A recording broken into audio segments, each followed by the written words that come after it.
सनातनम् कारुण्यरूपं करुणाकरन्तम्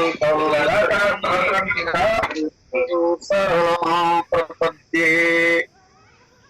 दक्षिणे लक्ष्मणो यस्य वामे च जनकात्मजा पुरतो मारुतिर्यस्य तं वन्दे रघुनन्दनम्। गोविंद मेरी यह प्रार्थना है, भूलो न मैं नाम कभी तुम्हारा। निष्काम हो के दिन रात गाओ गोविंद दामोदर माधवेति। देहांत काले मम सामने हो बंसी बजाते मन को लुभाते। गाता यही मैं तनाथ त्यागो गोविंद दामोदर माधवेति। याज्ञवल्क्य भरद्वाज मुनि उमा समेत महेश बंदो तुलसीदास पुनि कागभूषुंड खगेश। सिया मांडवी उर्मिला श्रुति कीरति बरबाम। चार ललन चारो लली तुलसी करत प्रणाम। जानकी जीवनम वंदे मांडवी प्राणवल्लभम। उर्मिला रमणं वन्दे।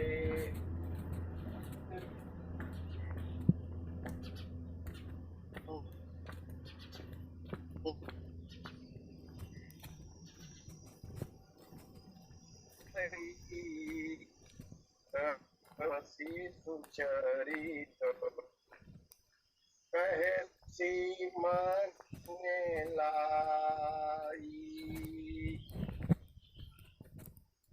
दुनिया में कूट अनेकों हैं, पर चित्त कूट सा कूट नहीं। दुनिया में लूट अनेकों हैं, पर राम नाम सा लूट नहीं।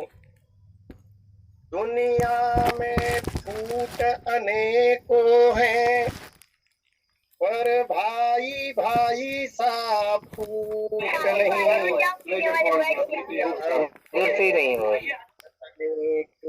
है पर शिव जी के जटा जूट सा जूट नहीं। जटा जूट सा जूट नहीं। ये लखन से रामचंद्र की जय। अनंतानंत अनंत कोटि ब्रह्मांड नायक अकारण करुणा वरुणालय मर्यादा पुरुषोत्तम त्रिभुवन मोहन मेरे परम इष्ट श्री सीतारामचंद्र जी महाराज। श्री राम कथा के आद्याचार्य भगवान भूत भावन महेश्वर जी श्री सीताराम जी के चरण कमलों में नित्य अनुराग रखने वाले अंजनी नंदन हनुमान जी महाराज। कालजयी ग्रंथ श्रीमद रामचरितमानस के प्रणेता वो स्वामी तुलसीदास जी महाराज। श्री राम कथा सत्संग लिंक से जुड़े हुए समस्त समादरणीय महानुभावों और चनिया वंदनीय पूजनीय माताओं तथा बहनों, इस पावन कार्यक्रम के संयोजक एवं संचालक आदरणीय पटेल जी,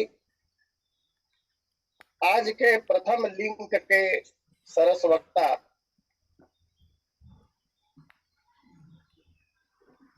बहुत ही आदरणीय पूज्य जो इस लिंक के वरिष्ठतम व्यक्तित्व हैं, और मैं यह भी कह सकता हूं कि लिंक के संकट मोचन भी हैं। विशिष्ट शैली के लिए प्रख्यात भागवताचार्य एवं मानस भूषण की उपाधि से अलंकृत पूज्य शर्मा जी महाराज एवं द्वितीय लिंक के प्रखर वक्ता, मधुर वक्ता भाई प्रेमलाल साहू जी गुदा, आप व्यस्त कथावाचकों में से एक हैं। छत्तीसगढ़ के विभिन्न मंचों में आपकी प्रस्तुति होती रहती है। आप सबों के प्रति कृतज्ञता ज्ञापित करते हुए आइए एक प्रसन्नता का विषय जो खासकर मेरे लिए है वो मैं निवेदन कर दूं आप सबके चरणों में। श्री राम कथा सत्संग लिंक में आज ही के दिन मेरा जन्म हुआ था। 25/5/2022 को अर्थन धर्मन काम रुचि गति न चहो निर्वाण जन्म जन्म रति राम पद यह वरदान इस प्रसंग पर बोलने का शुभ अवसर प्राप्त हुआ था। आज तो मैं कह सकता हूँ कि इस लिंक में मेरा आज वर्षगांठ है। आज 1 वर्ष पूरे हो गए और 25/5/2022 से लेकर आज पर्यंत आप लोगों की कृपा से, आप लोगों के सौजन्य से 104वीं प्रस्तुति हो रही है। आज के पूर्व 103 प्रस्तुतियां हो गई है जिन्हें आपने धैर्यपूर्वक सुना। एतदर्थ आप सबको कोटि सहसाद। आइए कथा के क्रम में कल निवेदन चल रहा था, भगवान शंकर की उपस्थिति उस समाज में कैसे हुई होगी। यद्यपि इस पर थोड़ी चर्चा कल की गई थी। पृथ्वी देवताओं के पास पहुंची, देवताओं के साथ भूदेवी भगवान ब्रह्मा के पास गई और भगवान ब्रह्मा को साथ लेकर तब कैलाश पर्वत में सब लोग गए, भगवान शंकर को साथ लिया। आचार्य बालभट्ट जी गालवी है, आचार्य बालभट्ट जी गालवी जो मेरठ से है, उन्होंने प्रमाण तो नहीं दिया लेकिन उस सभा में भगवान शंकर की उपस्थिति के संबंध में बहुत सुंदर कविता है। उनके अनुसार देवताओं ने ही रावण से संत्रस्त होकर भगवान ब्रह्मा के पश्चात भगवान महादेव की स्तुति की। आचार्य जी लिखते हैं, देवताओं ने क्या स्तुति गाई भगवान शंकर के लिए। दर्शन दो सर्वज्ञ पिनाकी, त्रिलोचन कैलाशपति, गंगाधर डमरूधर पावन चंद्रशेखर भव उमापति। तो चुल्लू जल में भी तुम तो, दो चुल्लू जल में ही तुम तो धन का कोष लुटाते हो, सद्भावों के सुमनों से ही शीघ्र प्रसन्न हो जाते हो। इसलिए हे महादेव जी, निरखो नीरज नयनों से देवों की कैसी अधोगति, असुरों के खांडों से कैसी काप रही है वसुमती। दर्शन दो सर्वज्ञ पिनाकी, त्रिलोचन कैलासपति। उधर पावन चंद्रशेखर भव उमापति। सभी देवताओं ने जब भगवान महादेव का स्तवन किया तो भगवान महादेव प्रकट हो गए। इस प्रकार उस सभा में भगवान महादेव की उपस्थिति बनी। सब देवता लोगों ने अपने अपने विचार रखे और जब एकमत नहीं हुआ तब भगवान शंकर माता पार्वती से कह रहे हैं कि हे देवी, यही समाज गिरिजा में रहे अवसर पाई बचन एक कहे वो। शिव जी ने क्या कहा, ये बड़े पते की बात है। शंकर जी कह रहे हैं कि देवी, मैंने यही कहा उस समाज में, उस में एक निवेदन और कर दूं। कुछ विद्वानों का ऐसा मत है कि ब्रह्मा जी के साथ सब देवता लोग कैलाश गए, और कैलाश जब गए, इसकी कथा आती है, कैलाश जब गए देवता लोग, उस समय भगवान शंकर बैठे हुए थे। देवताओं ने जब स्तुति की, स्तुति करने पर आवाज हुई, भगवान शिव ने वो आवाज सुनी, तब भगवान नंदी को भेजा उन्होंने। देवता लोग आए हुए हैं, स्तुति गा रहे हैं, ससम्मान उन सबको बुलाकर ले आओ, ऐसी कथा प्राप्त होती। तो भगवान नंदीश्वर देवताओं के पास आए और भगवान शिव का संदेशा सुनाया। तदनुसार सब देवता लोग भगवान शंकर के निकट पहुंचे। बात कैलाश की है और फिर वहां से कहीं नहीं गए, सभा वहीं लग गई, ऐसी कथा भी मिलती। कथा में जब एक मत नहीं हो पाया तब उचित अवसर जान शंकर ने कहा, बोले हरि व्यापक सर्वत्र समाना, प्रेम ते प्रगट हो ही मैं जाना। भगवान शंकर ने कहा कि हे देवताओं, हरि शब्द पर व्याख्या हो चुकी है, वो सर्वत्र व्यापक है और समान भाव से व्यापक, हर जगह समान भाव से रहते हैं। प्रेम ते प्रगट हो ही मैं जाना, ये मेरा अनुभव है, मैं जाना। पते का शब्द गोस्वामी जी महाराज ने दिया है। शिव जी अपना अनुभव कह रहे हैं, मैं जानता हूं, ये अनुभूत है। प्रेम से भगवान प्रकट हो जाते हैं, यद्यपि रहते सब जगह। अभी तक देवताओं ने जो बातें कही थी, थोड़ा विचार अगर करें उस पर, किसी देवता ने कहा कि पूर्व वैकुंठ जान कह कोई, भगवान वैकुंठ में रहते हैं। इसका तात्पर्य ये हुआ कि केवल वैकुंठ में रहते हैं, दूसरी जगह नहीं रहते। और जिन देवताओं ने ये कहा कि बहु कह पय निधि बस प्रभु सोई, उनका भी विचार यही है कि भगवान क्षीर सागर में रहते हैं, अर्थात अन्य जगह नहीं रहते। सर्वव्यापक परमात्मा को इन देवताओं ने एक देशी बना दिया। भगवान एक देशी नहीं है, सर्वदेशी है, कण कण में भगवान का वास होता। और तथ्य, यह रहस्य भगवान शंकर जानते हैं, इसलिए भगवान शंकर ने समस्या का समाधान करते हुए कहा, हरि व्यापक सर्वत्र समान, प्रेम ते प्रगट हो ही मैं जाना। मैं जाना में एक भाव और ऐसा हो सकता है।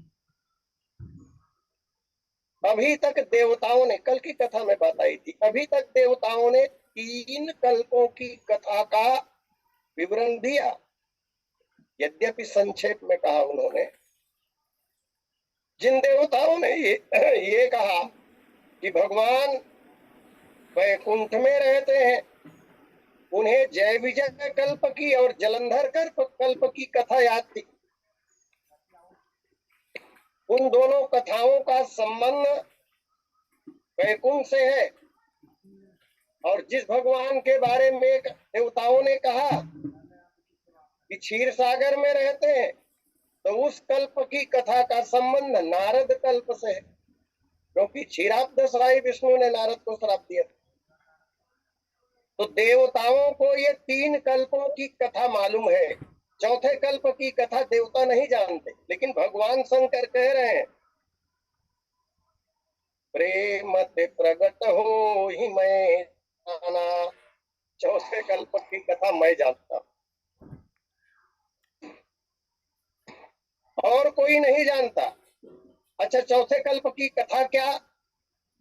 तो चौथे कल्प की कथा में रावण और कुंभकर्ण नाम के जो पात्र बने हुए हैं वो सब जानते हैं। भानु प्रताप और उनका भाई अरिमर्दन बने हुए, और दशरथ कौशल्या कौन बने हैं? तो महाराज मनु और शत्रुपा बने, अदिति कश्यप तो बने नहीं है। और जब महाराज मनु और शत्रुपा दशरथ कौशल्या बने हैं तो साकेतवासी भगवान ही पुत्र बनकर आएंगे, क्षीराब दशाई नहीं आएंगे, भगवतवासी नहीं आएंगे। इस बात को प्रमाणित कर रहे हैं भगवान शंकर। इसलिए कहा प्रेम ते प्रकट हो ही मैं जाना। मानस जी में चौपाई भी आती है, ब्रह्म भयउ कौशलपुर भूपा। ये बात शिव जी जानते हैं।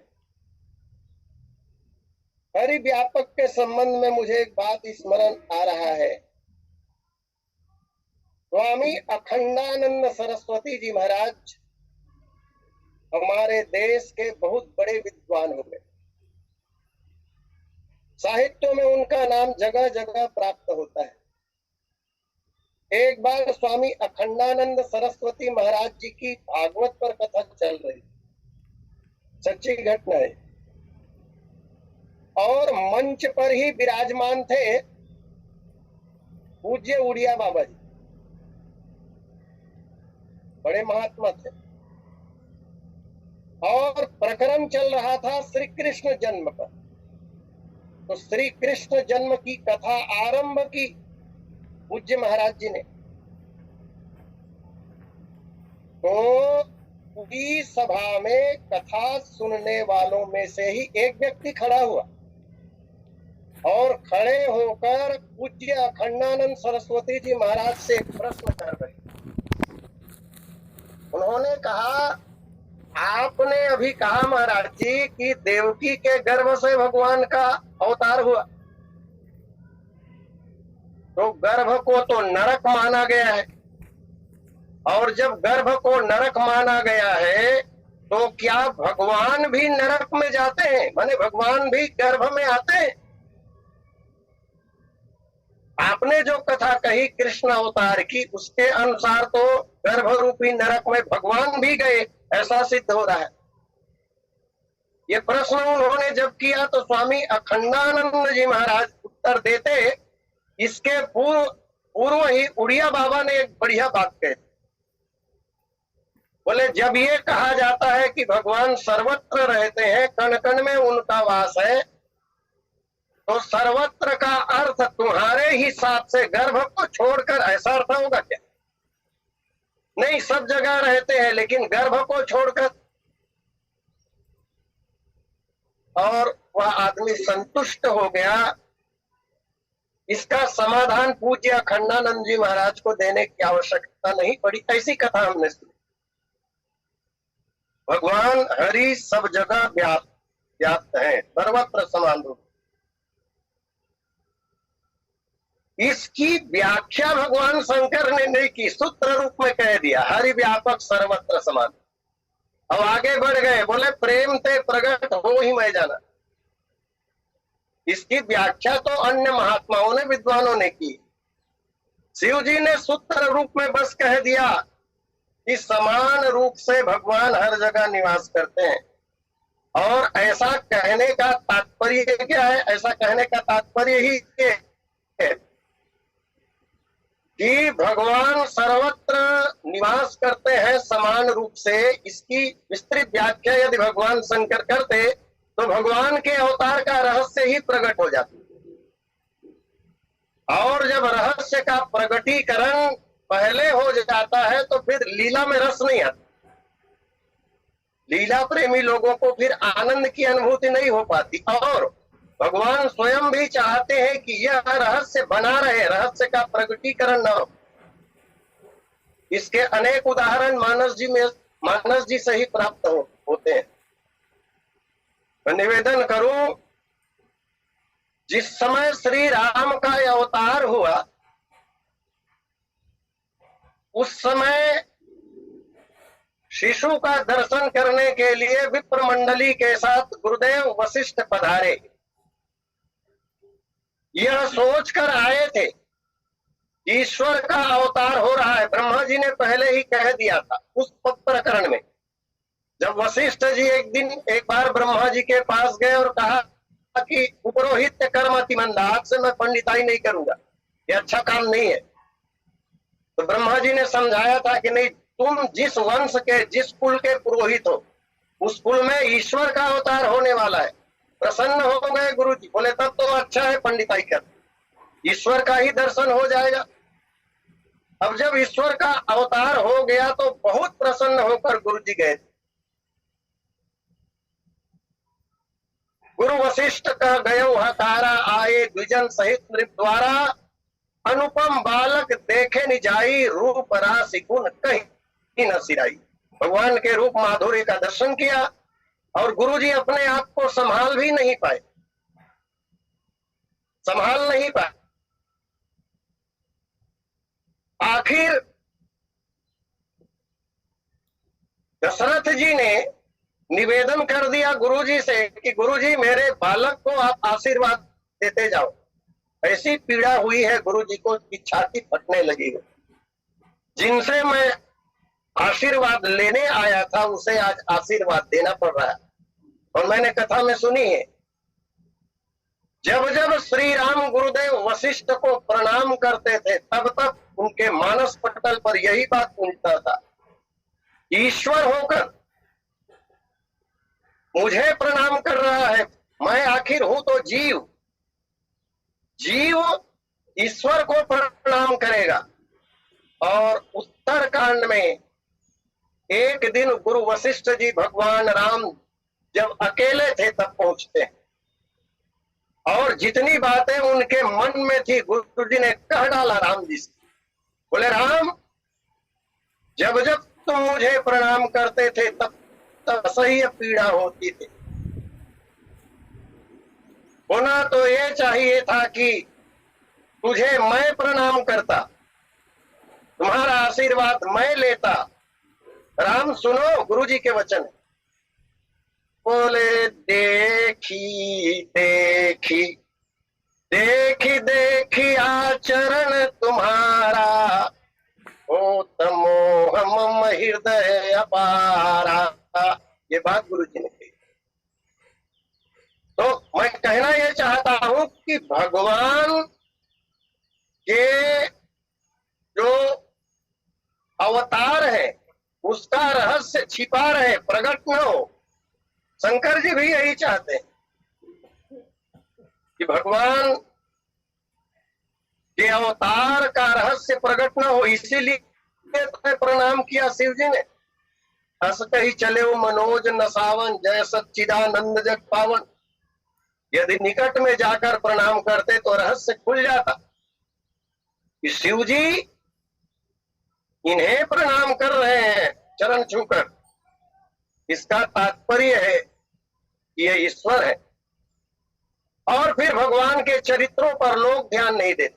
वो ईश्वर है इसलिए ऐसा किया उसने, उनका चरित्र हमारे काम का नहीं है, ये संदेश जाता जगत। इसलिए रहस्य छिपा रहे तो ही ठीक है। इन कारणों से बहुत संक्षेप में विश्व वंद्य त्रिभुवन गुरु भगवान शंकर ने कह दिया कि हरि व्यापक सर्वत्र समाना, लेकिन प्रेम ते प्रकट हो ही मैं जाना। प्रेम के द्वारा भक्तों ने जब जहां चाहा और जिस रूप में चाहा उस रूप में प्रकट कर लिए। इसकी अनेक कथाएं हैं, पूरे शास्त्र भरे पड़े हैं। भक्त प्रहलाद ने खम्भे में प्रकट कर लिया भगवान को। बहुत प्रचलित कथा है। प्रकट होते हैं पत्थर से, प्रकट होते हैं पत्थर से, कभी नाचे दुधारों पर, कभी हो जाते हैं जाहिर पावक के अंगारों पर, अनेकों रूप धरते हैं तुम्हारे ही इशारों पर, सदा से आए हैं दौड़े वे भक्तों की पुकारों पर। द्रौपदी ने भी वस्त्र में ही भगवान का अवतार करा लिया, वस्त्रावतार हो गया भगवान का।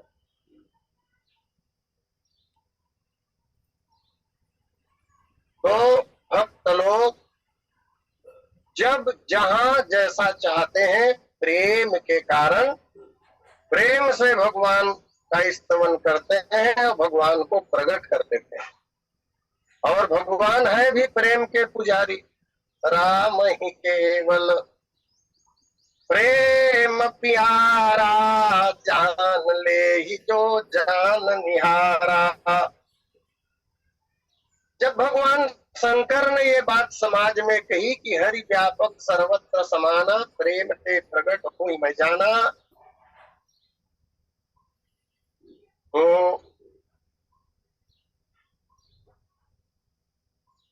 अब थोड़ा समझना पड़ेगा कि प्रेम है क्या चीज।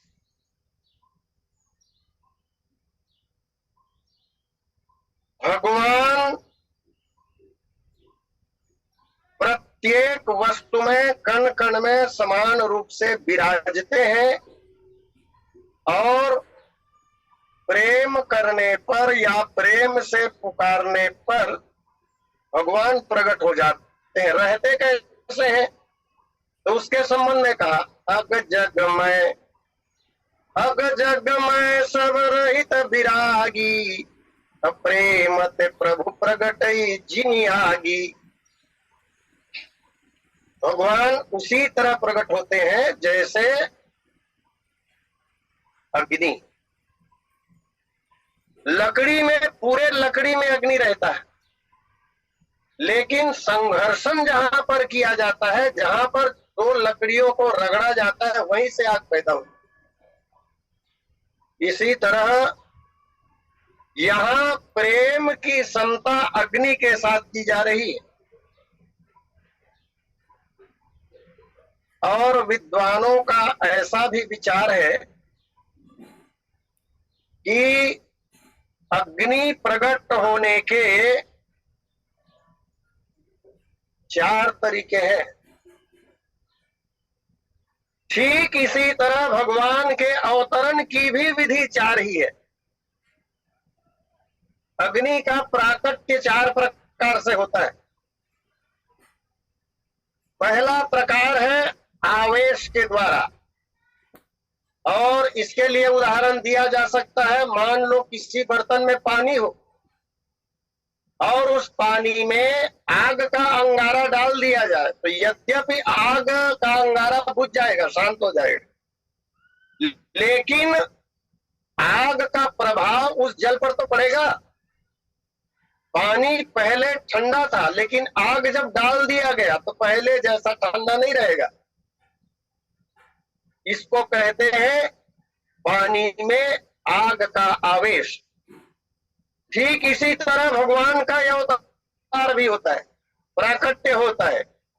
जैसे भगवान परशुराम के अवतार को आवेशावतार कहा गया, ये कुछ दिनों के लिए प्रभावी रहता है, सदा नहीं रहता। और इनका संपूर्ण चरित्र अनुकरणीय भी नहीं रहता। जिस प्रयोजन से जितने दिनों के लिए आते हैं, आवेश के रूप में उतने दिन तक प्रभावी रहते हैं। दूसरा जो विधि है आग के प्रकट होने का, उसको कहते हैं प्रवेश। प्रवेश का तात्पर्य, जैसे पहले वाले उदाहरण में हमने पानी के बर्तन में आग को डाला, ये हुआ आवेश। और प्रवेश, मान लो लोहे का गोला हो या लोहे का कोई टुकड़ा हो, उसमें अग्नि को प्रवेश अर्थात अग्नि में उस लोहे को गर्म करें तो उस ठंडे लोहे में भी तो अग्नि जो है वो चला जाएगा, वहां से भी तो आग पैदा होगी। इसको कहते हैं प्रवेश। तीसरा जो विधि है अग्नि उत्पन्न करने की, उसको कहा गया है स्फूर्ति। इसका उदाहरण शास्त्रों ने दिया, जैसे बिजली जब चमकती है वह भी तो आग ही है, लेकिन एक क्षण के लिए बिजली चमकती है, ज्यादा समय तक रहता नहीं है, यह है स्फूर्ति। इसी तरह किसी विशेष प्रयोजन से बहुत अल्प समय के लिए भगवान का अवतार जब होता है तो ऐसे अवतार को स्फूर्ति कहते हैं। उदाहरण के लिए प्रहलाद ने पुकारा, और जब प्रहलाद ने पुकारा तो भगवान प्रहलाद की रक्षा के लिए खंबे से प्रकट हो गए। उन्होंने हिरण्यकशिपु का वध किया, प्रहलाद को गोद में उठाया, प्रहलाद को आशीर्वाद दिया। उसके बाद तो भगवान नरसिंह की लीला का पता नहीं चलता ना, रहे ही नहीं भगवान। ये है स्फूर्ति, भगवान का स्फूर्ति अवतार। और चौथा जो अवतार है उसको कहते हैं आविर्भाव। आविर्भाव अवतार, आग भी आविर्भाव के द्वारा उत्पन्न होता है। जैसे कोई वस्तु हो उसमें आग लगाएं या अग्नि जलाएं, अथवा दो लकड़ियों को रगड़कर वहां से आग पैदा करें, आदि आदि। भगवान का अवतार भी आविर्भाव के अंतर्गत जो होता है, इसका तात्पर्य के पूर्ण अवतार से लोक व्यवहार में जिस तरह संतान उत्पन्न होते हैं, उन्हीं लीलाओं का अनुसरण करते हुए थोड़ा बहुत फेरबदल के साथ भगवान जनजीवन का कल्याण करने के लिए जब इस भूमंडल पर आते हैं तो वो आविर्भाव कहलाता है। इस तरह यद्यपि अग जग में सब रहित विरागी, भगवान जो है वो है तो कण कण में, लेकिन कण कण में विराजते हुए, कण कण में रहते हुए भी भगवान उनमें लिप्त नहीं है, बिल्कुल भी लिप्त नहीं है। श्री रामावतार के प्रकरण में यह दोहा आता है, और यही दोहा जो है वो इस प्रसंग का अंतिम दोहा है। बालकांड 192। विप्रधेन सुर संत हित लीन मनुज अवतार, निज इच्छा निर्मित तनु माया गुण गोपाल। भगवान इसी जगत में आते हैं और सामान्य सा व्यवहार करते हैं, मनुष्यों जैसा व्यवहार करते हैं, लेकिन लिप्त नहीं होते। जैसे कमल पानी में पैदा होता है, पानी में बढ़ता है, उगता है, लेकिन कमल के पत्ते में जल का असर नहीं पड़ता। इसी तरह कण कण में रहते हुए वो परमात्मा निर्लिप्त रहते हैं। अग जग में सब रहित विरागी, और प्रेम के कारण अग्नि के समान, जैसे 4 विधि से अग्नि उत्पन्न होता है, इसी तरह भगवान का भी अवतार होता है। इस तरह शंकर जी ने कहा। भगवान शंकर माता पार्वती से कह रहे हैं कि हे देवी, जब मैंने अपनी बात रखी, मोर वचन सबके मन माना, और साधु साधु कर ब्रह्म बखाना। मैंने जब अपना सुझाव रखा, मैंने जब अपनी बात रखी तो ये सबको अच्छा लगा। अच्छा लगने लायक बात ही थी, इसलिए सब लोगों को अच्छा लगा। और साधु साधु करी ब्रह्म बखाना, भगवान ब्रह्मा ने मेरे लिए साधु साधु कहा, साधुवाद ज्ञापित किया। साधु का अर्थ टीकाकारों ने सत्य भी किया है। यानी जब भगवान शंकर ने ये बात कही तब भगवान ब्रह्मा ने हाँ शिव जी सत्य है ऐसा कहा। एक अर्थ यह भी, विनायकी टीका में सत्य सत्य अर्थ लिखा हुआ, अन्य टीकाकारों ने साधुवाद लिखा है।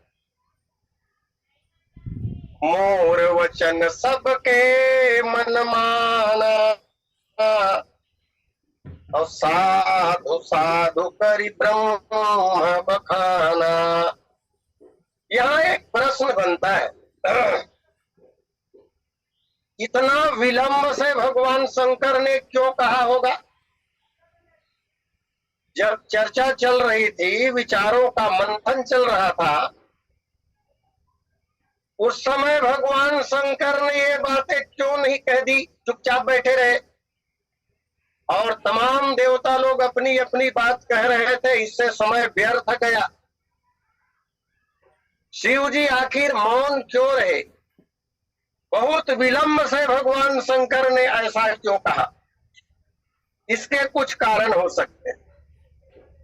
पहली बात तो यह है कि अगर भगवान शंकर शुरू में ही कह देते तो अन्य देवताओं को विचार रखने का अवसर ही प्राप्त नहीं होता, मौका नहीं मिलता। और फिर बाद में सब कुछ देवता ऐसा कह सकते थे कि हिलत महू जानत रहे हो, मैं कहिया रहे हो, लेकिन मौका नहीं मिलता, ऐसा कह सकते थे। दूसरी बात, भगवान शंकर जो है वो त्रिभुवन गुरु है और भगवान शिव परम भागवत है। जो परम भागवत होते हैं वे सबका सम्मान करते ही हैं। इसलिए भगवान शंकर बैठे बैठे सुन रहे थे। उनका यह भी विचार आया हो मन में कि हो सकता है कोई ना कोई देवता समाधान प्रस्तुत कर दे, और यदि कोई देवता समाधान प्रस्तुत कर देते हैं तो कम से कम साधुवाद का पात्र वो हो जाएंगे। भगवान शंकर परम विवेकी हैं, वो सबका सम्मान करना जानते हैं, सबको सम्मान देते हैं भगवान शंकर। इस कारण से भगवान शंकर नहीं बोले। अच्छा, अभी क्यों बोले? अभी इसलिए बोले कि सब देवता थक हार कर बैठ गए थे। किसी ने कहा बैकुंठ में मिलेंगे भगवान, किसी ने कहा क्षीर सागर में मिलेंगे भगवान। तो भगवान शंकर ने सोचा कि कहीं ये लोग वहीं चले न जाए, इससे समय बेकार हो जाएगा। ऐसा समझकर तब भगवान शंकर ने कहा। आइए, समय पूर्णता पर है, मैं अपनी वाणी को यहीं विराम देते हुए सादर आमंत्रित करूं आदरणीय पटेल जी को। बोलिए लखन सिया रामचंद्र की जय।